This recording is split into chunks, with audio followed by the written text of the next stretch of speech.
नगर पंचायत ढकिया में आज आपका आना हुआ है, किस सिलसिले में आना हुआ है?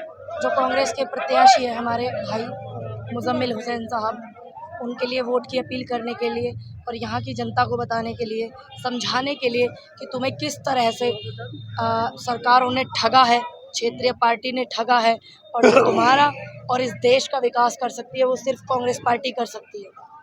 मैम, कांग्रेस पार्टी में कोई राष्ट्रीय स्तर का नेता राहुल गांधी और प्रियंका के अलावा कोई दिखाई नहीं देता। किसने क्या कहा? मामला है? किसने कहा? मल्लिकार्जुन खड़गे जी आपको नहीं दिखते हैं क्या? दिखते हैं, नहीं दिखते हैं? आजकल आप देख रहे हैं इमरान प्रतापगढ़ी जी हैं, मल्लिकार्जुन खड़गे जी हैं, और डीके शिव कुमार जी हैं, और आपका सुरजेवाला जी हैं, और दीपेंद्र हुड्डा जी हैं, पूरे देश में पंचायतें करते हैं। दिखते हैं, नहीं दिखते हैं? नसीमुद्दीन सिद्दीकी साहब हैं, पूरे देश में जाते हैं, मैं एमपी से आए हुए हैं, और हम लोग छोटे से कार्यकर्ता, आप नेता की बात करते हैं, हम लोग कांग्रेस के छोटे से कार्यकर्ता, हम पूरे देश में जाते हैं, और आप कैसे कहते हैं कि कोई नहीं दिखता है? मैम, भारत जोड़ो यात्रा के बाद कोई ऐसा बदलाव नहीं दिखा जिससे राहुल गांधी का नेतृत्व कुछ आगे बढ़ता हुआ दिखाई दे रहा हो? क्यों नहीं बदला?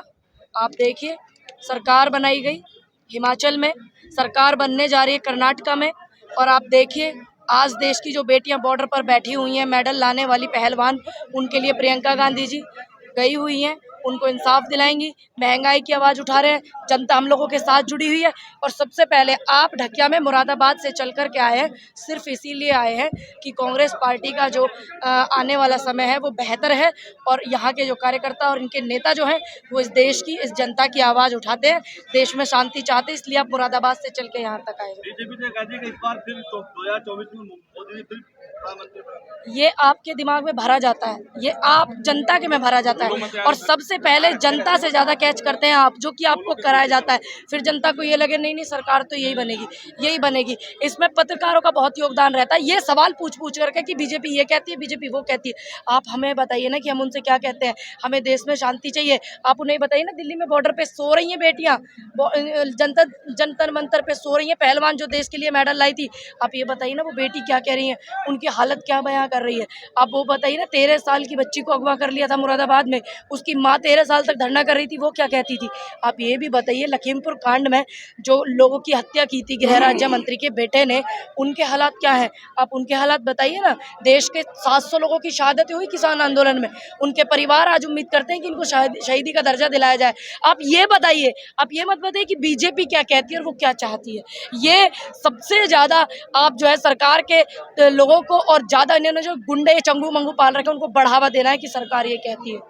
मैम, उत्तर प्रदेश में पुलिस कस्टडी में अतीक अहमद की हत्या कर दी जाती है, इस पे कांग्रेस का क्या स्टैंड था? वो साफ नजर नहीं आया।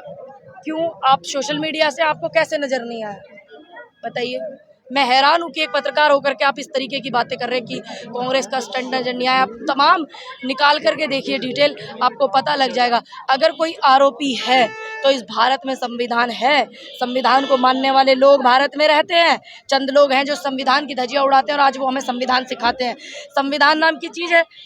अतीक अहमद हत्या का मुकदमा था, सजा हुई, उसमें हमें कोई तकलीफ नहीं, हमें कोई दिक्कत नहीं। अगर कोई आरोपी है आप उसे सजा दीजिए, लेकिन जो संविधान में सजा सुनिश्चित की गई है वो सजा दीजिए, हमें कोई दिक्कत नहीं है। चाहे उसमें अतीक अहमद हो, चाहे टैनी मिश्रा का बेटा क्यों ना हो, कोई भी हो, या खुद मैं क्यों ना हूँ, लेकिन सजा वो होनी चाहिए इस लोकतंत्र देश में जो संविधान में। लेकिन तमाम मीडिया के प्रेस के सामने जो ये पूरा सिस्टम हुआ है, उस सिस्टम पर सवाल उठते हैं कि लोकतंत्र देश में ये क्या हो रहा है। मीडिया के सामने देश की मिनिस्ट्री मीडिया चुप है, शांत है, देश में लोग नहीं बोल रहे। आपके समाजवादी के बसपा के नेता नहीं बोल रहे, हम लोग बोल रहे हैं कि जो सिस्टम का नकारापन देखने को मिला, देश की तमाम बड़े बड़े मीडिया के सामने एक पत्रकार बनकर ऐसी चीज हुई, तो ये सवाल उठाता है फिर उसमें। मैम, स्थानीय मुद्दों पर कांग्रेस कार्यकर्ता कहीं नजर नहीं आते। अगर स्थानीय मुद्दों पर कांग्रेस कार्यकर्ता नजर नहीं आते तो आज नगर निकाय के चुनाव हैं, इतने ज़्यादा भयभीत ना तो समाजवादी के नेता और उनके टिकट पर आए प्रत्याशी होते, और ना ही भारतीय जनता पार्टी के लोग होते। मैम, कांग्रेस की ओर से और जो यहाँ पर प्रत्याशी हैं उनके बारे में आप क्या कहना चाहेंगे? मैं बस यही कहना चाहूँगी, आपके अपने बीच के हैं, मुजम्मिल भाई, सबसे बड़ी बात है कि आप ये देखिए उनको टिकट किस पार्टी ने दिया है।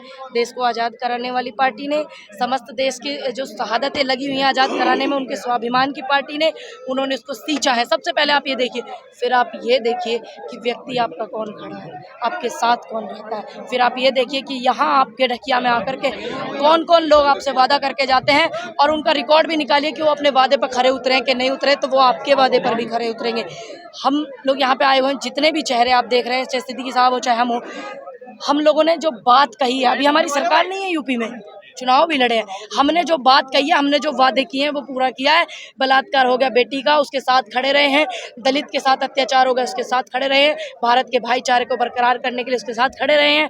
चाहे वो बेटी गुजरात वाली हो जिसके आरोपी बलात्कारियों को छोड़ दिया गया था, उसकी आवाज़ भी बुलंद की है। फिर आप ये देखिए कि इन लोगों ने सरकार ना होते हुए वादे किए और इन वादों को पूरा किया है। फिर आप ये देखिए, मैम, महंगाई के मुद्दे पर कांग्रेस कहीं नजर नहीं आ रही। सिलेंडर इतना महंगा है, डीजल पेट्रोल महंगा हो और गया। कौन नजर आ रहा है? अभी आपको पता है प्रियंका गांधी जी को पुलिस ने किस तरीके से, जब देश में इतना बड़ा आंदोलन उन्होंने महंगाई का किया था अभी कुछ दिन पहले ही, तो पुलिस इस तरीके से उनके गर्दन को भींच रही थी।